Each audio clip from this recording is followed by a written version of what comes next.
the big C in materials. The previous two videos in commodity production had a combined annual production of 300 million tons per year. The big C, however, has 5.7 billion tons per year.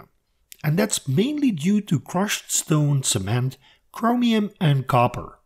Let's see what we can learn. Cadmium is first on the list. It's pretty rare and is usually only found together with zinc, lead and copper. This is reflected in the small volume of cadmium which is produced annually, only 23,000 metric tons per year. All in all, cadmium reserves based on a 0.003% of zinc could amount to a total of 57 million tons, which makes it virtually inexhaustible within the next couple of millennia.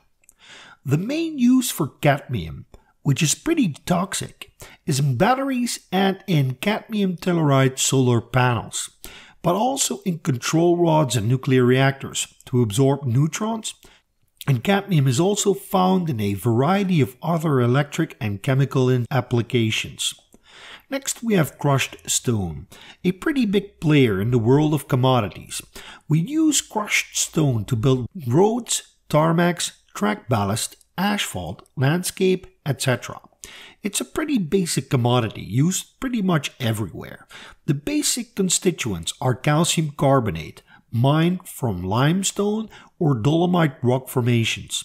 Crushed stone is the first commodity to be in the million metric tons range for figures in the USGS database.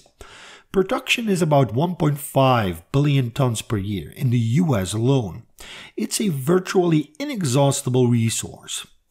Next we get cement with 4.2 billion tons per year and also a virtually inexhaustible commodity.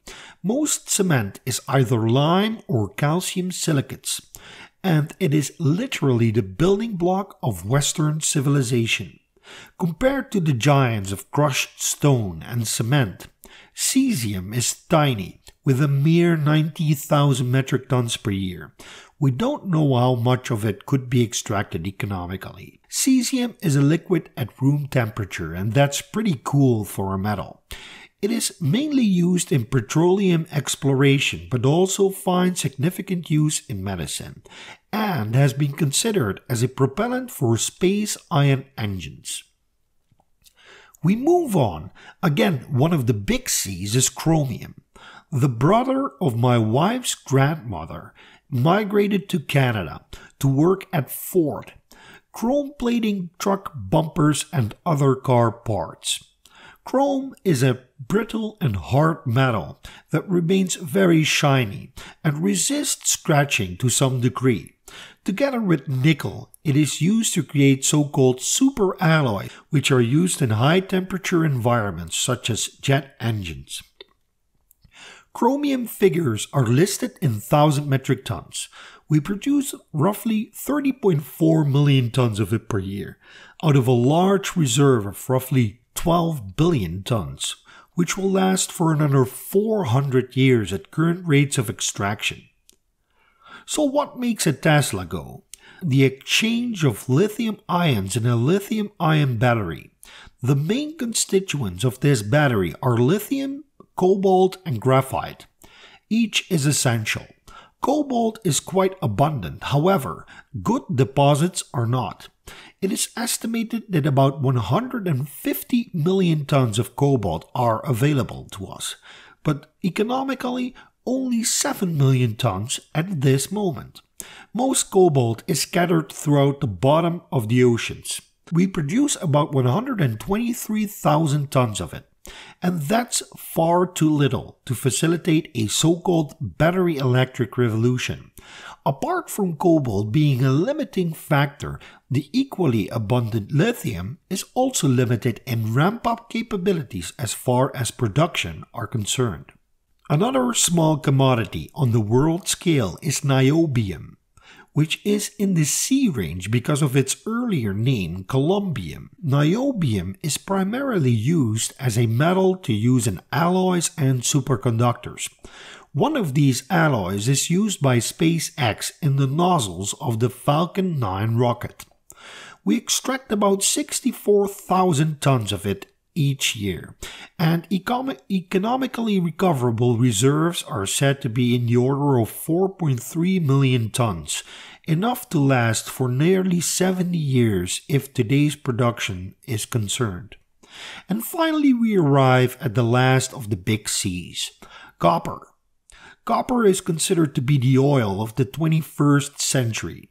We find copper everywhere, particularly in electronics and in electricity generators, but it is also used as a building material, piping material, in alloys, and so on and so forth.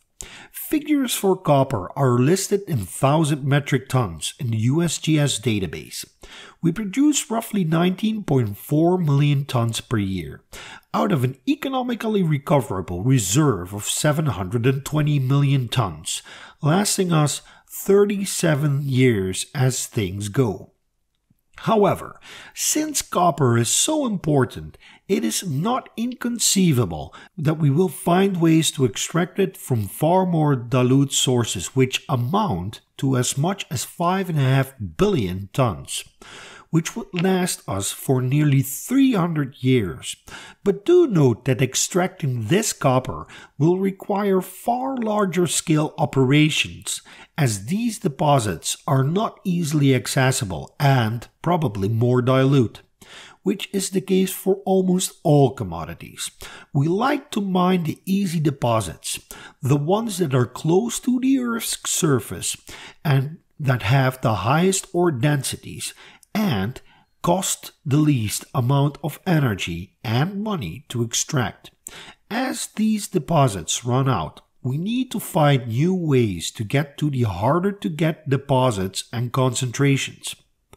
This concludes the Big C in our shared USGS commodity adventure. I hope you liked this video. If so, consider giving it a thumbs up and don't forget to share and subscribe. Thank you for watching. Bye-bye.